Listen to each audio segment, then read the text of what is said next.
San Diego is busy trying to prevent an attack and know how to respond if one would happen. Lovely Amy Fuller. Good morning, Amy. Good morning, Dan and Bridget. We're live at SDSU's Peterson Gym. All three of them are going to be okay. They have non-life-threatening injuries, David. 86 rescues had to be made. That's down from yesterday. About 2% more Southern Californians are traveling by car. Adventures they can find between the covers of these books. So this problem kills more people every year than the September 11th attacks on America.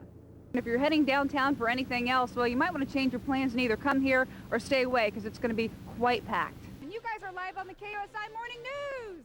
Yeah! For one district, the violence has already turned deadly, not even a week into the school year.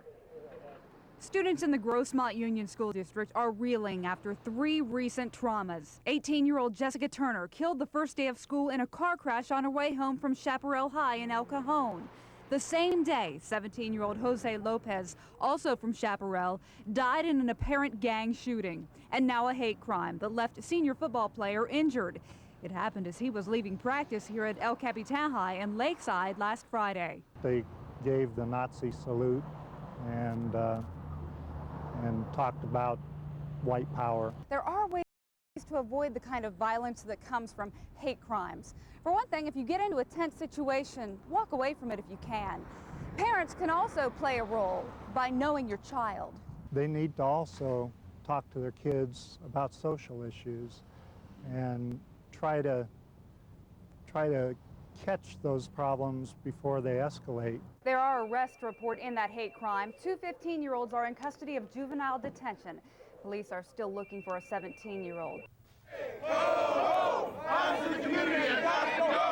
It's a call to stop the violence. Increase the peace. Stop the violence. Increase the peace. Stop the violence. Gang activity is getting a high profile in San Diego County with shocking killings, including that of Lee Smith Jr., known to friends as Pookie.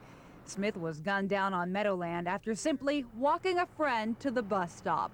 Well, I cringe. In the midst of their grief, Smith's family and friends found the strength to rally with Black Men United. Their hope that other young people can avoid a similar fate. Oh my God, what happened? He was a good kid, he was an A student. It's not normal to come onto this earth at 15 years old and leave it. We couldn't believe it because we just saw him like a couple of days ago, so it's kind of heartbreaking. Though the call to stop gang violence may sound like a broken record, groups everywhere say it can't be ignored. Police and the medical community, those on the front lines, even came together Friday to say, you should see what they see.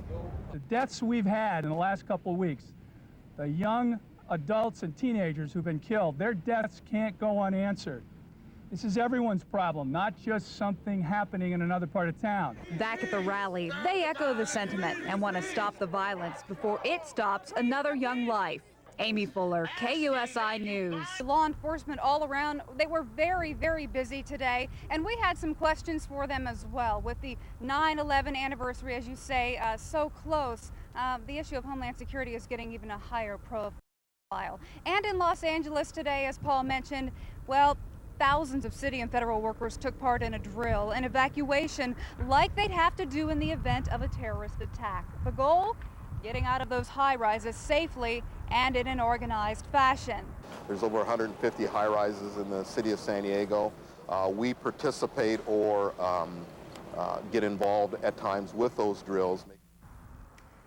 Paul, Kimberly just mentioned the problem with communication in San Diego, and in my investigation today, that was the big question.